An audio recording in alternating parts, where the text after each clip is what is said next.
It's reality, huh? You have to tell that to Julie. Julie, you could always ask permission. Yes.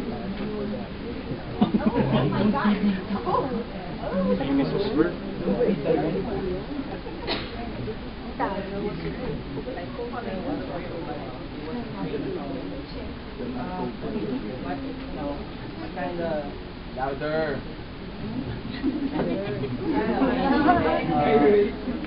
I'm really amazed that that dream is like real. I've been to many places in the UK.